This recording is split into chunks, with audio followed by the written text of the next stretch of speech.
இப்போ இந்த பகுதியில் கடந்த 10 ஆண்டுகளுக்கு மேலாகவே விசைத்தறி தொழில் மிகவும் நலிவடைந்து வருகிறது. 1,00,000 தறிக்கு மேலே உடைப்புக்கு போயாச்சு. பல இளைஞர்கள் வந்து இந்த தொழில் விட்டு வெளியே போயிட்டாங்க. ஒரு 30-40 வருஷமாக தொழில் பண்ணவங்க கூட வெளியே போயிட்டாங்க. என்ன காரணம்னா, மின்கட்டண உயர்வு, கூலி பிரச்சனை காரணமாக இந்த தொழில் மிகவும் அதல பாதாளத்துக்கு சென்று கொண்டிருக்கிறது. இப்போ கூலி உயர்வு பிரச்சனைனால நிறையா லாபம் ரொம்ப குறைவு, முதலீடு அதிகம், லாபம் ரொம்ப மிக மிக குறைவுனால நிறைய பேர் மாற்றுத் தொழில் நோக்கி போகிறாங்க. ஆண்டுக்கு உயர மின்கட்டண உயர்வு காரணமாக தொழிலே நடத்த முடியாத சூழ்நிலை இருக்குது.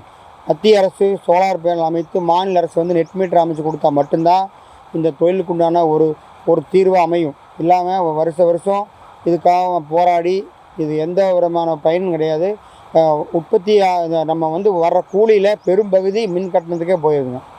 அப்புறம் அதுபோக நம்ம சோமனூர் சுற்று வட்டார பகுதியில் ஒரு விசைத்தறி ரகங்களுக்கு ஜவுளி சந்தை அது ரொம்ப நீண்ட காலமாக கோரிக்கையாக இருக்குது. இப்போ ஈரோட்டில் தான் சந்தை இருக்குது. இப்போ இந்த பகுதியில் கோவை, திருப்பூர் மாவட்டத்தில் 2 லட்சத்துக்கு மேற்பட்ட தறி இருக்குது. இந்த பகுதியில் ஒரு ஜவுளி சந்தை அமைஞ்சால் இங்கே பகுதியில் இருக்கிறவங்க தாங்கள் சொந்தமாக உற்பத்தி செஞ்சு வியாபாரம் செய்யறதுக்கு ஒரு ஏதுவாக இருக்குது. இது நீண்ட நாள் கோரிக்கை. இது வரைக்கும் வர சட்டமன்ற உறுப்பினர்கள், முதலமைச்சர் சொல்லிட்டு போகிறாங்க, ஆனால் செஞ்சதில்லை.